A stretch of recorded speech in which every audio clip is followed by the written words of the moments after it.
So I've now completed the second part of the Master Gardener program, which was on soils and fertilizers.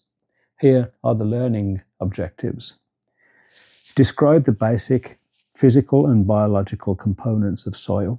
Explain the characteristics of soil, such as colour, texture, structure, and moisture holding capacity, and how they are determined. Know the essential structural, macro, and micronutrients necessary for plant growth. Describe how land features, such as slope and erosion, affect the management of different soils. Know the composition and uses of fertilizer and the different types of available organic and inorganic fertilizer products.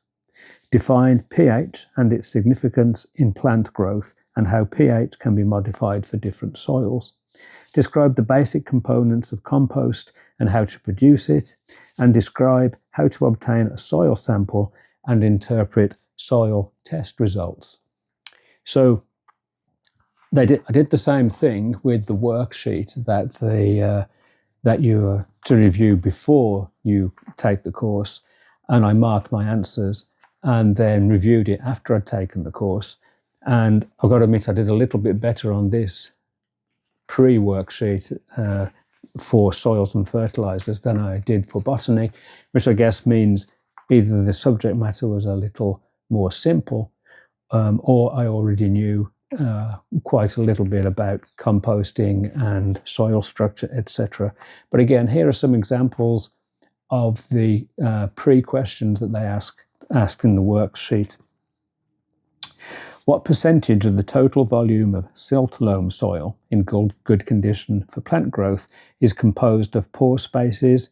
Is it 43%, 50%, 3 to 7%, or 5%?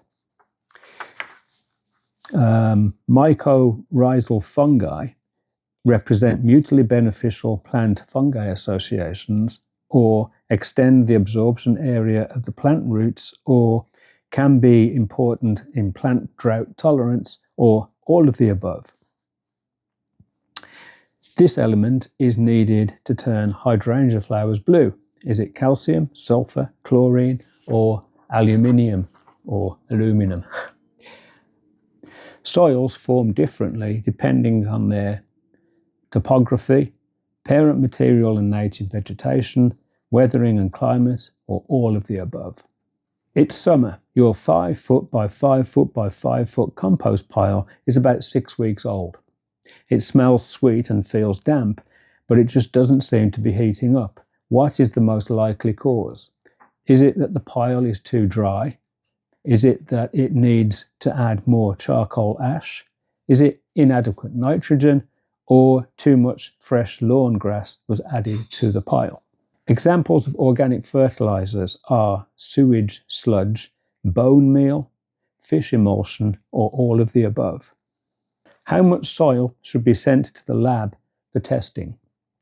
1 quart from 1 spot, a bucket full of soil from at least 4 scattered spots within the sampling area, or half a pint of thoroughly air-dried soil, or any of the above, doesn't really matter. The best time to sample soil for a soil test is in late summer or fall, after a flood when the soil is extremely wet, when soil temperatures are at 35 degrees, or every 12 years.